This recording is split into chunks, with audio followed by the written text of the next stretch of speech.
విద్యార్థులకు నమస్కారం. నేను మీకు అన్ని కాంపిటేటివ్ ఉద్యోగులకి సరిపోయే విధంగా జీకే కరెంట్ అఫైర్స్తో పాటు జనరల్ స్టడీస్ కూడా అందించడం జరుగుతుంది.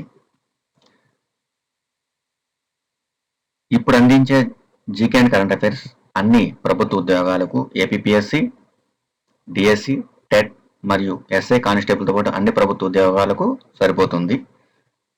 మీరు నా వీడియో పూర్తిగా చూడండి. మధ్య మధ్యలో ఏమైనా చిన్న చిన్న మిస్టేక్స్ జరుగుంటే అవి మీరు సరిదిద్దుకునే ప్రయత్నం చేయండి.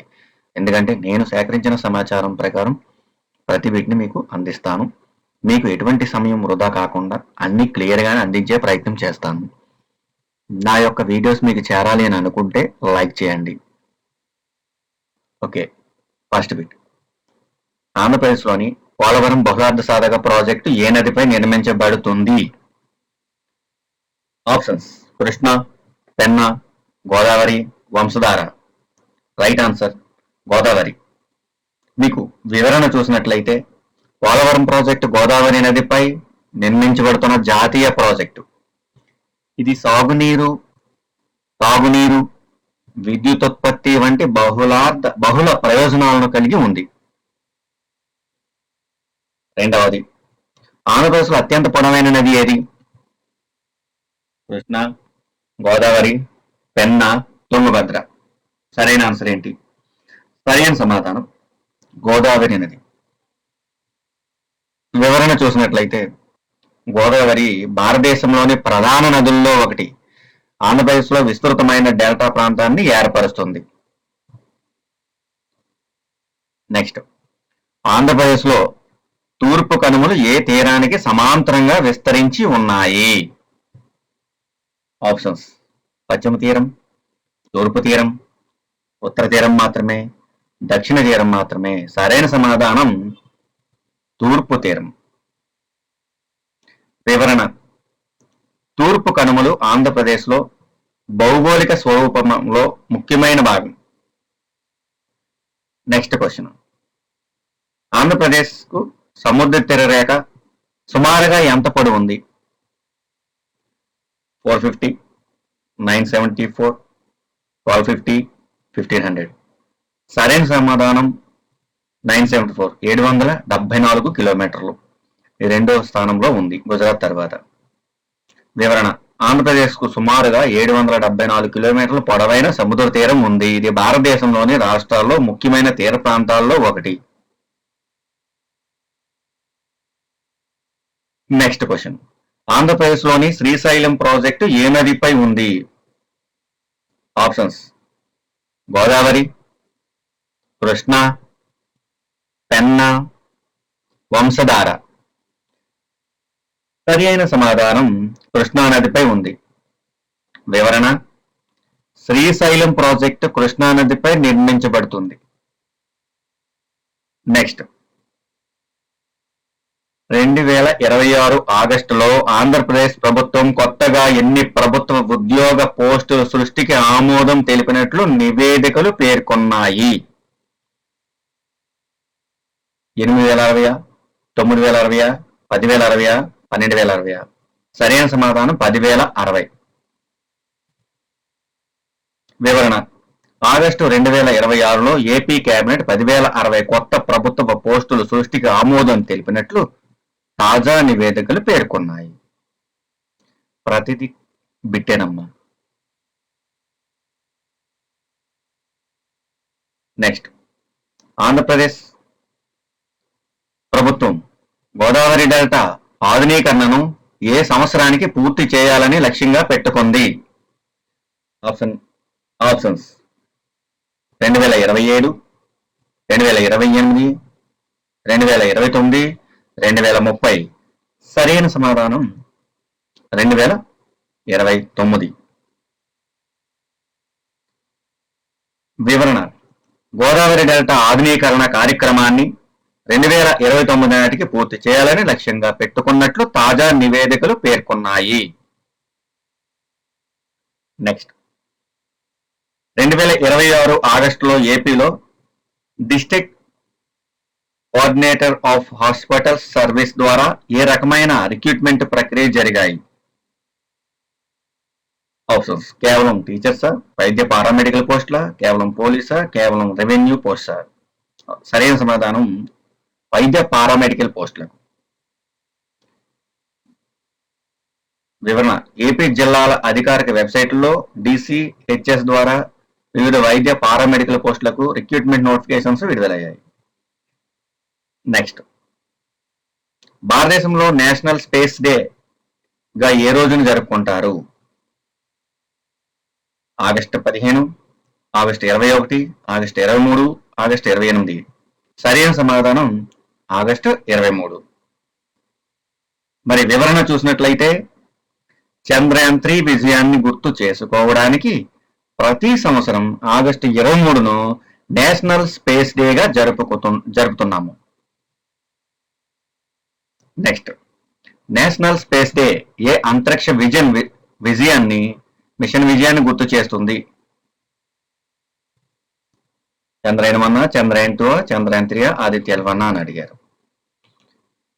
ఇక్కడ మీరు గమనించండి, నేషనల్ స్పేస్ డే ఏ అంతరిక్ష మిషన్ విజయాన్ని గుర్తు చేస్తుంది అని అడిగినప్పుడు చంద్రయాన్ 3 గుర్తుగానే గుర్తుంచుకోవాలి. చంద్రయాన్ 3. వివరణ చూసినట్లయితే 2023 ఆగస్టు 23న చంద్రయాన్ 3 విక్రమ్ ల్యాండర్ చంద్రునిపై విజయవంతంగా సాఫ్ట్ ల్యాండింగ్ చేసింది. దానికి కారణంగానే మనం ఆగస్టు 23న మనం నేషనల్ స్పేస్ డేగా గుర్తించడం జరుగుతుంది. నెక్స్ట్, చంద్రుని దక్షిణ ధ్రువ ప్రాంతానికి సమీపంలో విజయవంతంగా సాఫ్ట్ ల్యాండింగ్ చేసిన దేశంగా భారత్ ఏ స్థానాన్ని సాధించింది అని అడిగారు.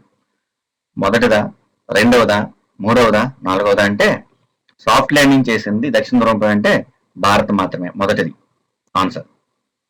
వివరణ: చంద్రుని దక్షిణ ధ్రువ ప్రాంతానికి సమీపంలో విజయవంతంగా ల్యాండింగ్ చేసిన మొదటి దేశం భారత్ మాత్రమే. నెక్స్ట్ క్వశ్చన్, ఆదిత్య L1 ప్రధానంగా దేనికి అధ్యయనం చేయడానికి ఉద్దేశించబడింది అని అడిగాడు. చంద్రుడా, సూర్యుడా, అంగారకుడా, శుక్రుడా? సరైన సమాధానం సూర్యుడు. ఆదిత్య అంటేనే సూర్యుడు. ఆదిత్య స్తోత్రం అంటాం కదా, ఆదిత్య హృదయం మంత్రం ఉంటుంది. ఆదిత్య హృదయం ఎవరికి ఉద్దేశించబడింది అంటే సూర్యుడికి. ఇది ఎండోమెంట్ వాళ్ళకి సంబంధించిన బిట్టు కూడా పనిచేస్తుంది. వివరణ: ఆదిత్య L1 భారతదేశ తొలి స్పేస్ బేస్డ్ సోలార్ అబ్జర్వేటరీ.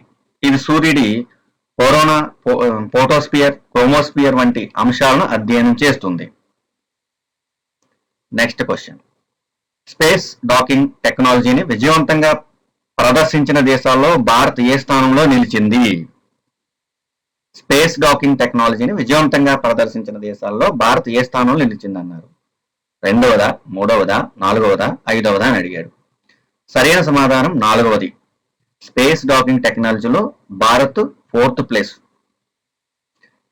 వివరణ: స్పేడెక్స్ ద్వారా అటానమస్ డాకింగ్, అన్డాకింగ్ ను విజయవంతంగా ప్రదర్శించిన భారత్ 4వ దేశంగా నిలిచింది. నెక్స్ట్, స్పేడెక్స్ ప్రయోగం ప్రధానంగా దేనికి సంబంధించింది అని అడిగాడు. సముద్ర పరిశోధన, స్పేస్ డాకింగ్, వాతావరణ పరిశోధనల, చంద్రుని ఖనిజాలకు సంబంధించిందా? స్పేస్ డాకింగ్ సరైన సమాధానం.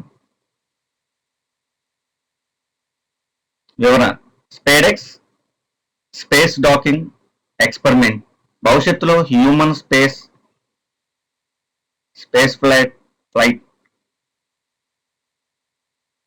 హ్యూమన్ లోనార్ మిషన్ కు ఈ టెక్నాలజీని ఉపయోగపడుతుంది.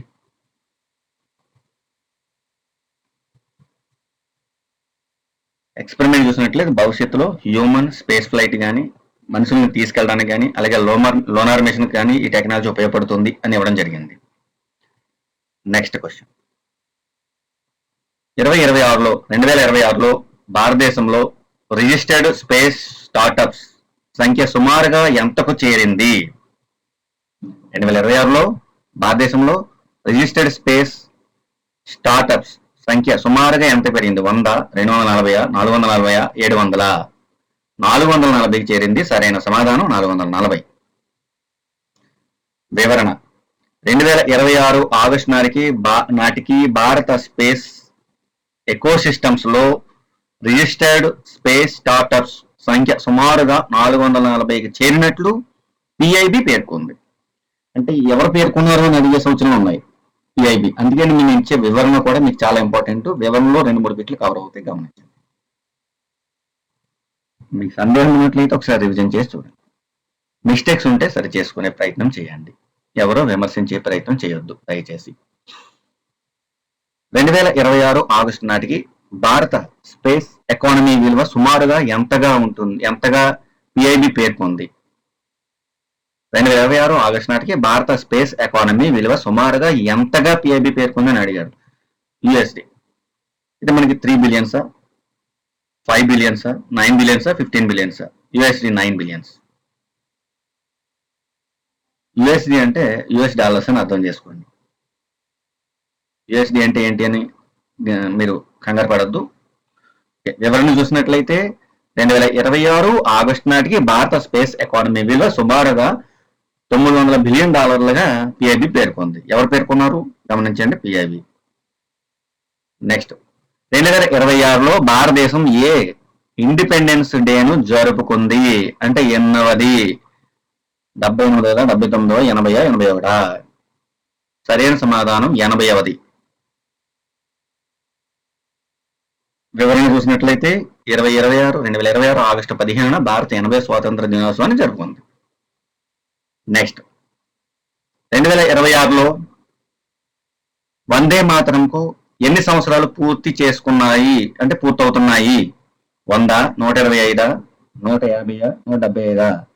సరైన సమాధానం 150. వివరణ చూసినట్లయితే 2026లో వందే మాతరం 150 సంవత్సరాలు పూర్తి చేసుకున్న సందర్భంగా ప్రత్యేకంగా ప్రస్తావించడం పడింది. Next question, 2026 bricks youth ministers meeting ఎక్కడ నిర్వహించబడింది? 2026 బ్రిక్స్ యూత్ మినిస్టర్స్ మీటింగ్ ఎక్కడ నిర్వహించబడింది? విజయవాడ, విశాఖపట్నం, హైదరాబాదు, చెన్నై? సరైన సమాధానం విశాఖపట్నం. వివరణ, BRICS youth ministers meeting 2026 August 22న విశాఖపట్నంలో నిర్వహించేందుకు షెడ్యూల్ చేయబడింది. అడగొచ్చు, బ్రిక్స్ యూత్ మినిస్టర్స్ మీటింగ్ 2026లో ఆగస్టు 22న ఎక్కడ అని అడిగితే సమయం, మన ప్లేస్ అడిగితే విశాఖపట్నం. ఎప్పుడు అంటే ఆగస్టు 22. ఎక్కడ అంటే Visakhapatnam. Bricks youth ministers meeting ప్రధానంగా ఏ వర్గానికి సంబంధించింది అని అడిగాడు. ఇది చాలా ఇంపార్టెంట్ అమ్మ. రైతులకా, యువతకా, సీనియర్ సిటిజన్లకా, పారిశ్రామికవేత్తలకా అని అడిగాడు. గమనించండి, యువతను ఉద్దేశించింది. బ్రిక్స్ దేశాల మధ్య యూత్ కోఆపరేషన్, యూత్ డెవలప్మెంట్ వంటి అంశాలపై దృష్టి సారించే సమావేశం ఇది. నెక్స్ట్, 23వి, భారత విదేశాంగ మంత్రి ఎస్ జైశంకర్ 2026 ఆగస్టు 23, 24 తేదీల్లో ఏ దేశాన్ని సందర్శిస్తున్నారు? Japan, Russia, France, Brazil? సరైన సమాధానం రష్యా. జైశంకర్ గారు 2026 ఆగస్టు 23, 24 తేదీలో రష్యన్ పర్యటన చేపట్టారు.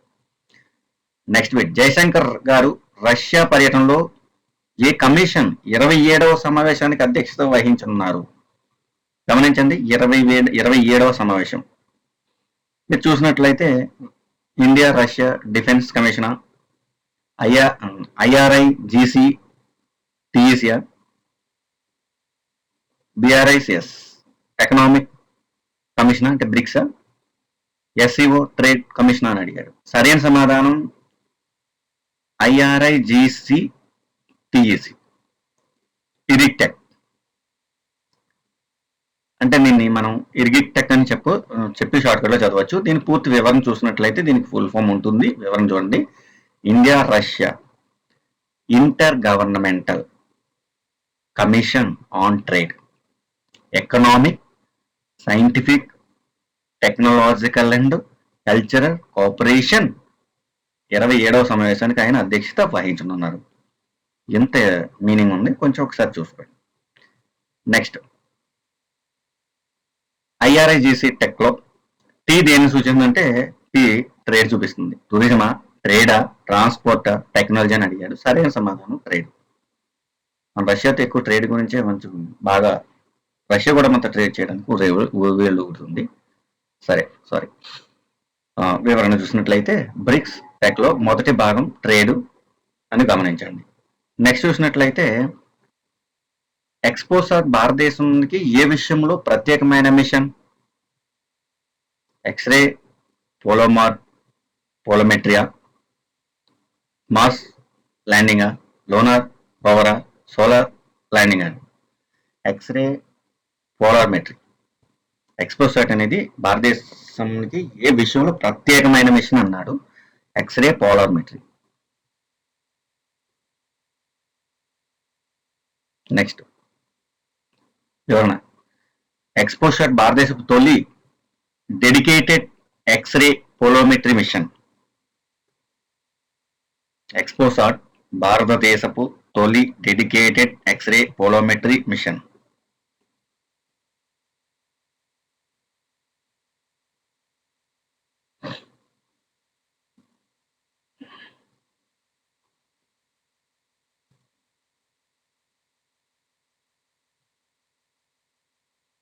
నెక్స్ట్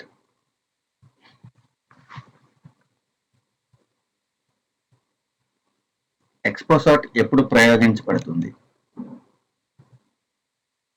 ఎక్స్పోసాట్ ఎప్పుడు ప్రయోగించబడింది? జనవరి 1, 2024, 14 జూలై 2023, 2 సెప్టెంబర్ 2023, 2023, 30 డిసెంబర్ 2023 అని అడిగారు. సరైన సమాధానం 1 జనవరి 2024. ఎక్స్పోసాట్ ఎప్పుడు ప్రయోగించబడింది అంటే 1 జనవరి 2024. వివరణ. ఎక్స్పోసాట్ జనవరి 1, 2024 ప్రయోగించారు. Next question. ఆదిత్య L1 ఏ లాంగర్ పాయింట్ వద్ద సోలో ఆర్బిట్ ఉంది అంటే L1, L2, L3, L4 అన్నారు. సరైన సమాధానం L1. వివరణ. Aditya L1 sun earth L1 point చుట్టూ సోలో ఆర్బిట్ లో ఉంది. Next sun earth L1 point భూమి నుంచి సుమారుగా ఎంత దూరంలో ఉంది? 15,000 కిలోమీటర్ల, 1.5 lakh కిలోమీటర్ల, 1.5 మిలియన్ కిలోమీటర్ల, 1.15 మిలియన్ కిలోమీటర్ల అని అడిగాడు. సరైన సమాధానం 1.5 million kilometres. Sun earth L1 point భూమి నుంచి సుమారుగా ఎంత దూరంలో ఉంది? 1.5 మిలియన్ కిలోమీటర్స్. వివరణ. సన్ ఎర్త్ L1 భూమి నుంచి సుమారుగా 15 లక్షల కిలోమీటర్ల దూరంలో ఉంటుంది. 1.5 మిలియన్ అంటే 15 లక్షలు సుమారుగా. నెక్స్ట్ భారతదేశపు తొలి డెడికేటెడ్ ఎక్స్రే పోలోమెట్రీ మిషన్ ఏది అన్నాడు. ఇందాక మనం ఈ బిట్ గురించి చూసాము, ఎక్స్పోసాట్. సరైన సమాధానం. నెక్స్ట్ 2026లో కేంద్ర ప్రభుత్వం ప్రకటించిన మొబైల్ ఫోన్ మ్యానుఫ్యాక్చరింగ్ స్కీమ్ పరిమాణం ఎంత? చాలా ఇంపార్టెంట్ బిట్. 25,000 కోట్ల, 40,000 కోట్ల, 62,500 కోట్ల, 1,00,000 కోట్లు అన్నాడు. 62,500 కోట్లు. మొబైల్ ఫోన్ మ్యానుఫ్యాక్చరింగ్ స్కీమ్ పరిమాణం 62,500 కోట్లుగా ఉంది.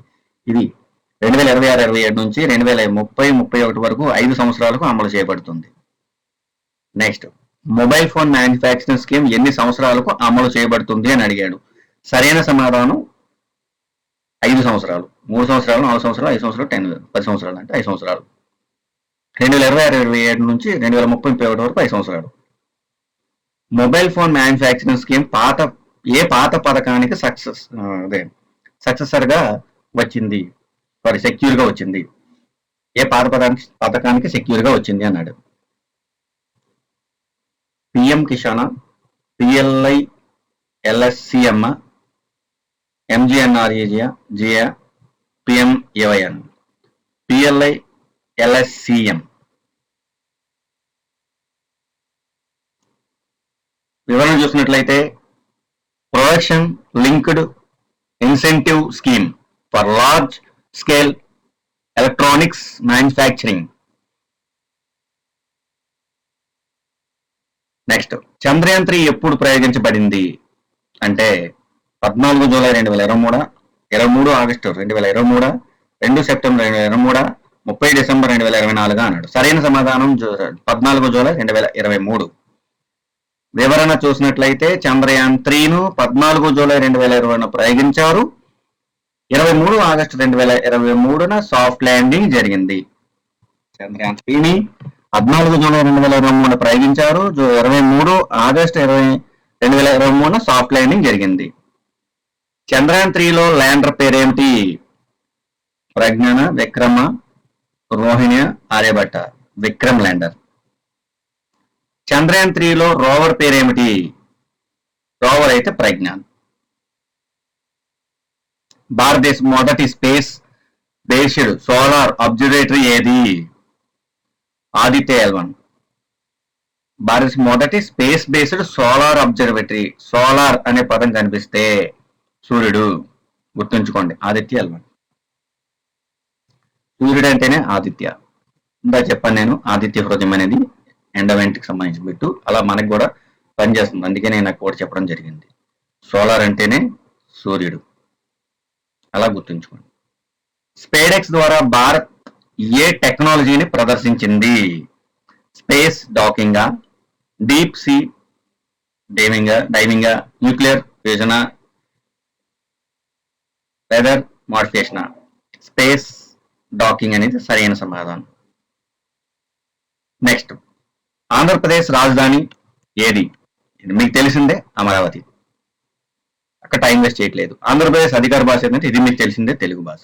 ఓకే, ఆంధ్రప్రదేశ్ లో అతిపెద్ద నదీ పర్వత ప్రాంతం కలిగినది మాత్రం గోదావరి, పెన్నా, వంశధార, నాగవరం. ఇది సరైన సమాధానం గోదావరి. ఇది ఇంచుమించుగా మీకు అందరికీ తెలిసిందే. ఆంధ్రప్రదేశ్ గమనించండి. తిరుమల ఏ కొండల శ్రేణిలో ఉంది? నల్లమల, శేషాచలమ, పాలకొండల, వెలిగొండల? సరైన సమాధానం శేషాచలం. ఆంధ్రప్రదేశ్ లో ప్రసిద్ధి చెందిన అరకులోయ ఏ జిల్లాలో ఉంది? అల్లూరు సీతారామరాజు, విశాఖపట్నం, అనకాపల్లి, పార్వతీపురం, మన్యం. సరైన సమాధానం అల్లూరు సీతారామరాజు. నెక్స్ట్, కొండపల్లి ఏ వస్తువుకు ప్రసిద్ధి? చేనేతగా, కొండపల్లి బొమ్మల, ముత్యాల, వెండి పనితనంక అని అడిగాడు. కొండపల్లి బొమ్మలు. ఆంధ్రప్రదేశ్లోని బొర్రా గుహలు ఏ కొండల శ్రేణిలో ఉన్నాయి? శేషాచలమ, తూర్పు కనుమల, నల్లమల కొండల, వెలిగొండల? సరైన సమాధానం తూర్పు కనుమలు. Next question, national space day ఎప్పుడు? ఆగస్టు 23. నేషనల్ స్పేస్ డే ఏ మిషన్ విజయాన్ని గుర్తు? చంద్రయాన్ 3. చంద్రయాన్ 3 విజయవంతం అయినందుగానే నేషనల్ స్పేస్ డే అనేది ఆగస్టు 23ని నిర్ణయించడం జరిగింది. 2026 బ్రిక్స్ యూత్ మినిస్టర్స్ మీటింగ్ ఎక్కడ జరిగిందంటే విశాఖపట్నం. సార్ రిపీటెడ్ బిట్ అది. జయశంకర్ గారు ఆగస్టు 23, 24 దేశానికి, నేను హెడ్లైన్స్ చదువుతున్నాను, సారీ. ఓకే, జయశంకర్ గారు 23, 24 దేశానికి ఏ దేశానికి వెళ్తున్నారంటే రష్యా. భారతదేశంలో 26 ఆగస్టు నాటికి రిజిస్టర్డ్ స్పేస్ స్టార్ట్అప్స్ సుమారుగా ఎన్ని ఉన్నాయంటే 440. ఇది మీరు సమాధానంగా గుర్తుంచుకోవాల్సినవి. ఇలా నేను ప్రతి వీడియోని చాలా తక్కువ సమయంలోనే ఎక్కువ బిట్లు కవర్ చేస్తూ మీ టైం వేస్ట్ అవ్వకుండా నేను అందించే ప్రయత్నం చేస్తాను. ఒకవేళ సరిగా అర్థం కాకపోతే మరొకసారి రివిజన్ చేసి చూసుకోండి. మీ సమయం నేను సేవ్ చేసే ఉద్దేశంతో ప్రతి బిట్లు కూడా ఎక్కువ బిట్లు తక్కువ సమయంలో అందిస్తాను. మీరు అమౌంట్ కట్టి వాళ్ళ స్టోరీ విని ఓపిక మీకు ఉండకపోవచ్చు. అంటే కొంతమంది టీచర్స్ వాళ్ళు డబ్బు కొట్టుకుంటుంటారు, పర్చేజ్ చేయండి, ఆ కోర్స్ పర్చేజ్ చేయండి, ఈ కోర్స్ పర్చేజ్ చేయండి. సో మీరు ఎటువంటి కోర్సు పర్చేజ్ చేయ అవసరం లేదు. ప్రతి బిట్టు నేను అందించే ప్రయత్నం చేస్తాను. మీరు నాకు ఎంకరేజ్ చేస్తే నేను మీకు ప్రతి బిట్టు అందిస్తాను. అంటే హిస్టరీ, ఎకానమీ, జాగ్రఫీ, పాలిటీ అన్ని కూడా నేను అందించే ప్రయత్నం చేస్తాను. అన్ని చక్కగా అందిస్తాను.